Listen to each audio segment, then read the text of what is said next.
02, o mito da alma gêmea. Uma it, uma obsessão romântica doentia por uma única pessoa, geralmente acompanhada de afeto não retribuído e idealização completamente irrealista da dita pessoa. Uma it é paralisia. Você deixa de amadurecer, você deixa de se mover, você deixa de ser você.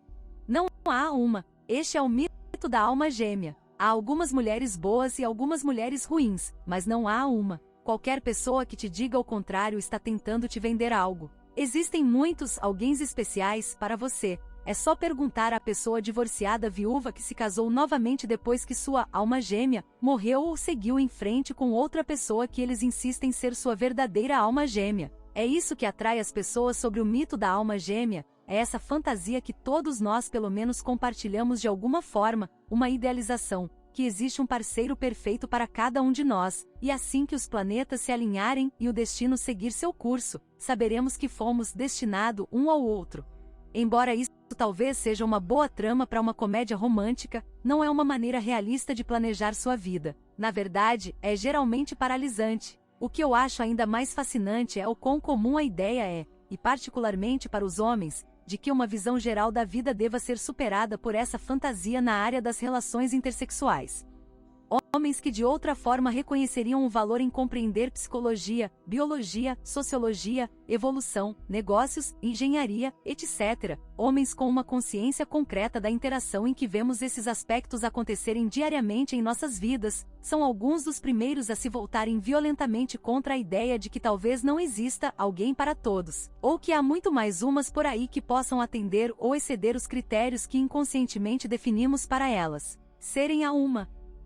Talvez isso soe nihilista, ou esse temor de que talvez o investimento do ego nessa crença seja falso. É como dizer, Deus está morto, para os profundamente religiosos. É terrível demais imaginar que talvez não haja uma, ou talvez existam várias umas com quem passar suas vidas. Essa mitologia romantizada ocidental baseia-se na premissa de que existe apenas um companheiro perfeito para cada indivíduo, e que uma vida inteira pode, e deve ser gasta na busca constante dessa alma gêmea. Tão forte e penetrante é esse mito em nossa consciência coletiva, que se tornou semelhante a uma declaração religiosa, e de fato, foi integrada em muitas doutrinas religiosas, à medida que a feminização da cultura ocidental se espalha. Acho que houve uma descaracterização da alma it. É necessário diferenciar entre um relacionamento saudável baseado em afinidade e respeito mútuos e um relacionamento desequilibrado baseado em uma alma it desigual. Mais do que alguns rapazes já buscaram meus conselhos, ou desafiaram minha opinião sobre o alma it, essencialmente me pedindo permissão para aceitar a alma it como monogamia legítima. Mas rolo, está tudo bem se um cara tiver alma it pela sua esposa ou namorada. Afinal, ela é alma para ele, certo? Em minha opinião, a alma it é uma dependência psicológica doentia que é o resultado direto da socialização contínua do mito da alma gêmea em nosso consciente coletivo. O que é verdadeiramente assustador é que a alma it acabou sendo associada a um aspecto normativo saudável de um relacionamento de longo prazo, RLP, ou casamento. Eu chego à conclusão de que a alma it é baseada em raízes sociológicas, não apenas por ser uma declaração de crença pessoal, mas pelo grau em que essa ideologia é disseminada e massificada na cultura popular através da mídia, música, literatura, cinema, etc.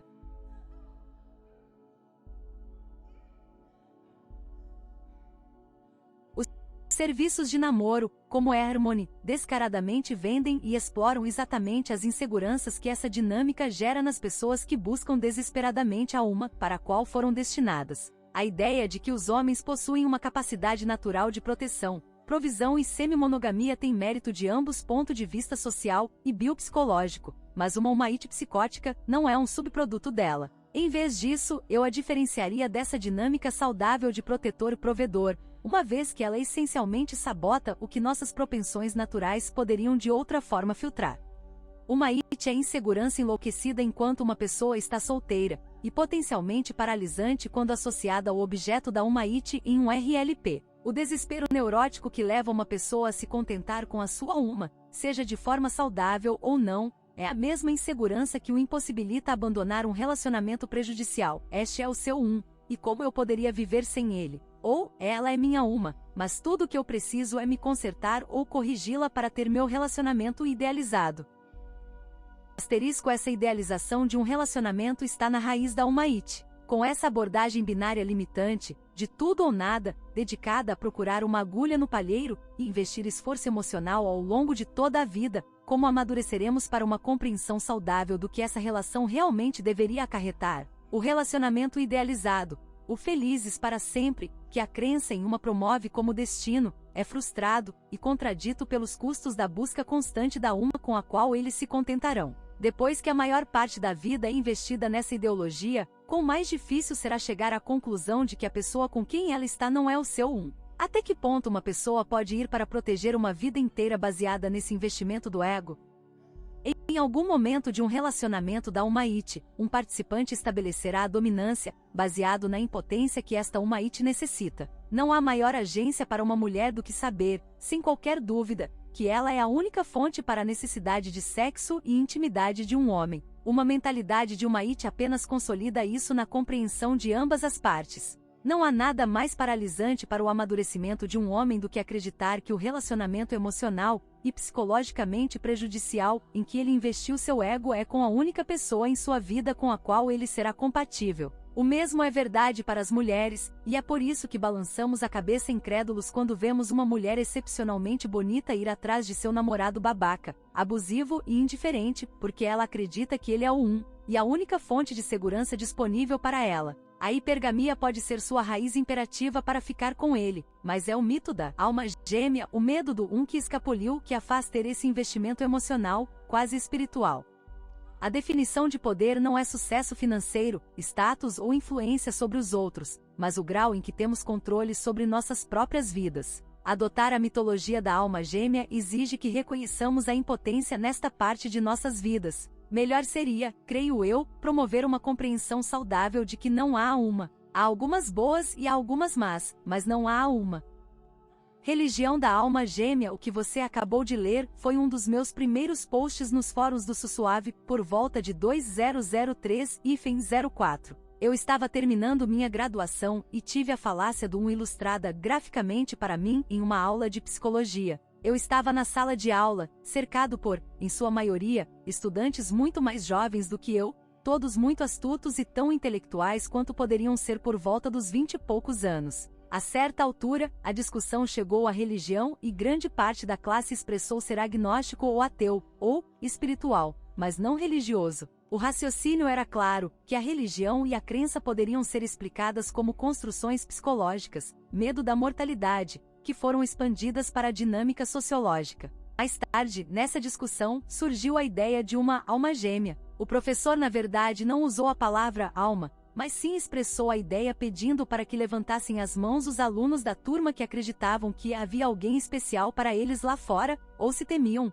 um que escapuliu. Quase a classe inteira levantou as mãos. Por todo o seu empirismo racional e apelos ao realismo em relação à espiritualidade, eles, quase, unanimamente expressaram uma crença quase kármica em se conectar com outra pessoa idealizada em um nível íntimo por toda a vida. Mesmo os caras da fraternidade e as garotas festeiras que eu sabia que não estavam procurando por nada a longo prazo em seus hábitos de namoro, ainda levantaram suas mãos em concordância com a crença em um. Alguns mais tarde explicaram o que aquilo significava para eles, e a maioria tinha definições diferentes daquela idealização. Alguns até admitiam ser uma idealização, à medida que a discussão progredia, mas quase todos ainda apresentavam o que, de outra forma, seria chamado de crença irracional na predestinação, ou, mesmo entre os menos espirituais, que é apenas parte da vida se juntar a alguém significativo, e havia alguém para todos.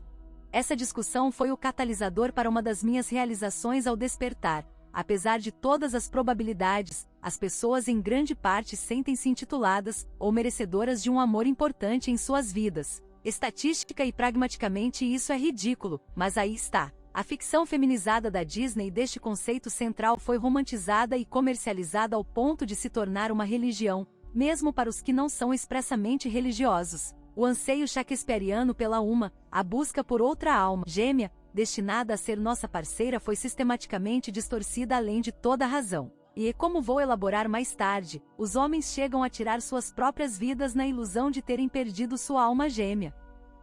Homens de alma gêmea. Essa perversão do mito da alma gêmea é atribuível a uma grande parte das convenções sociais feminizadas com que lidamos hoje. O medo do isolamento de nossa alma gêmea imaginada, ou o medo de ter irremediavelmente perdido aquela pessoa perfeita, para nós, alimenta muitas das neuroses pessoais e sociais que encontramos na matriz contemporânea de nossa sociedade. Por exemplo, muito do medo inerente ao mito do velho solitário perde seu poder sem uma crença central no mito da alma gêmea. O medo da perda e os delírios da equidade relacional só importam realmente quando a pessoa que os homens acreditam que a equidade deve influenciar é a sua predestinada. O imperativo feminino reconheceu o poder esmagador que o mito da alma gêmea tinha sobre os homens e mulheres, desde os primórdios de sua ascensão ao cargo de principal imperativo social de gênero. Praticamente todas as distorções da dinâmica da alma gêmea evoluíram como um esquema de controle para os homens. Quando as mulheres que são almas gêmeas são a principal recompensa para um homem necessitado de alma gêmea, há muitas oportunidades para consolidar esse poder.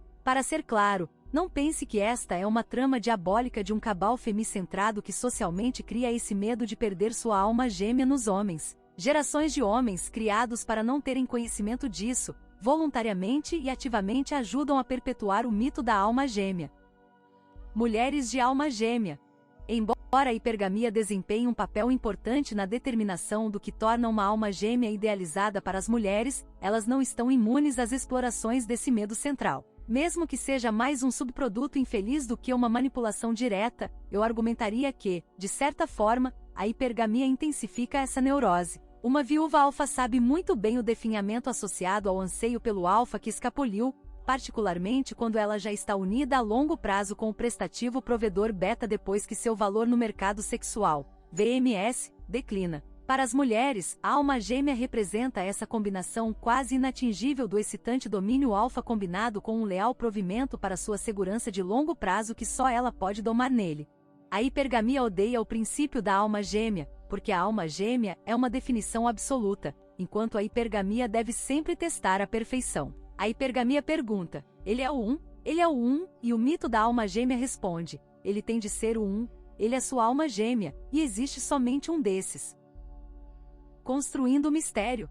Devido a este conceito central e à mitologia da alma gêmea, ambos os sexos procurarão aperfeiçoar essa idealização para si mesmos, mesmo sob a menos ideal das condições e expressões. Queremos construir nossas relações íntimas nesse idealismo de alma gêmea, a fim de aliviar o medo e resolver o problema, e na maioria das vezes com tanto afinco que podemos ignorar habilmente os avisos, abusos e consequências de tê-lo feito. Para as mulheres, o impacto do macho alfa mais significativo é o que define inicialmente essa idealização da alma gêmea. Para os homens pode ser a primeira mulher com quem ele transa, ou a que melhor exemplifica uma mulher que ele, erroneamente, acredita que pode amá-lo em uma orientação de amor definida pelo homem. No entanto, estes são os pontos de origem para construir esse ideal de alma gêmea. Este ideal é então composto com camadas de investimentos na esperança de que essa pessoa possa realmente ser aquela que o destino lhes enviou. Investimentos emocionais, pessoais, financeiros e até mesmo vitais e sacrifícios então surgem em um esforço para criar uma alma gêmea. Na ausência de um ideal, deve-se criá-lo a partir de recursos disponíveis. Esse processo é o motivo pelo qual eu digo que o mito da alma gêmea é ridículo. É psicologicamente muito mais pragmático construir outra pessoa para se encaixar nesse ideal do que jamais será esperar que o destino siga seu curso. As pessoas que adotam o mito preferem construir uma alma gêmea, as consequências que se danem. Assim, as mulheres tentarão construir um beta melhor ou domar um alfa, enquanto os homens tentarão transformar uma prostituta numa dona de casa, ou vice-versa. Um dos sabores mais amargos de ter despertado para a verdade do Red Pill é trocar velhos paradigmas por novos. Eu já descrevi isso antes como semelhante a matar um velho amigo e um amigo que precisa ser morto. Desativar-se desse medo central é vital para desconectar-se completamente do velho paradigma, porque muito do condicionamento social femicentrado depende dele. Abandonar o mito da alma gêmea não é o niilismo que muitas pessoas querem que você acredite que é. Na verdade, isso te libertará para ter um relacionamento futuro melhor e mais saudável com alguém que é genuinamente importante para você. Um relacionamento baseado em desejo verdadeiro, respeito mútuo, entendimento complementar um do outro e amor, ao invés de um baseado no medo de perder sua uma e única representação de contentamento nesta vida. Em qualquer relacionamento, a pessoa com mais poder é aquela que menos precisa do outro. Esta é a base de qualquer relacionamento, não apenas intersexual, mas também de família, negócios, etc. É uma dinâmica que está sempre em vigor. Para o meu próprio bem-estar e o da minha família, preciso do meu empregador mais do que ele precisa de mim, por isso me levanto para ir ao trabalho de manhã e trabalho para ele. E enquanto eu também sou uma parte vital para a continuidade ininterrupta de sua empresa e esforços, ele simplesmente precisa de mim menos do que eu preciso dele. Eu poderia ganhar na loteria amanhã, ou ele pode decidir cortar meu pagamento ou limitar meus benefícios, ou eu posso completar meu mestrado e decidir que posso fazer melhor do que me manter preso ao seu carrinho indefinidamente. Assim, através de alguma condição, seja iniciada por mim mesmo ou não, sou colocado em uma posição de precisar dele menos do que ele precisa de mim. Neste ponto, ele é forçado a decidir o quanto eu valho suas ambições e ou se separa de mim, ou negocia um avanço em nosso relacionamento. O mesmo se aplica às relações intersexuais. Se você deseja basear seu relacionamento em poder ou não, não é o problema, isso já está em jogo desde o seu primeiro ponto de atração. Você é aceitável para ela por cumprir qualquer número de critérios e ela também atende aos seus. Se este não fosse o caso, você simplesmente não iniciaria um relacionamento mútuo.